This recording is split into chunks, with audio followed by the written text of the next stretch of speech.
Inter মায়ামিতে নিজের মতো করে একটা সাম্রাজ্য সাজিয়ে চলেছেন লিওনেল মেসি। পছন্দের কোচকে এনেছিলেন, পছন্দের ফুটবলার সার্জিও বুস্কেটসকে সই করিয়েছেন ইন্টার মায়ামিতে। তালিকাটা আরো দীর্ঘ হচ্ছে। এবার আরো এক বিখ্যাত তারকা ইউরোপ ছেড়ে আমেরিকার পথে। মেসির দেখানো পথে হাঁটতে যে আর কোনো ভয় নেই। আক্রমণের এক পাশে লিওনেল মেসি, অপর পাশে অ্যাঞ্জেল ডি মারিয়া, মাঝখানে উরুগুয়ের লুইস সুয়ারেজ।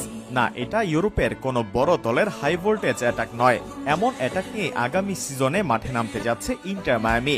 এবার যেন আরো বড় সুসংবাদ অপেক্ষা করছে আর্জেন্টিনা ও মায়ামি ফ্যানদের। তবে এবার বড় চমক নিয়ে এসেছে ইন্টার মায়ামি। এবার মায়ামিতে যোগ দিচ্ছেন আর্জেন্টাইন তারকা অ্যাঞ্জেল ডি মারিয়া। এই জেনারেশনের সেরা 10 খেলোয়াড়ের একজন মারিয়া, জেনারেশনের সবচেয়ে আন্ডাররেটেড তারকাদের একজনও। লিওনেল মেসির পর আর্জেন্টিনা দলের সবচেয়ে বড় তারকা অ্যাঞ্জেল ডি মারিয়া। এবার ডি মারিয়াই যোগ দিচ্ছেন মায়ামি শিবিরে।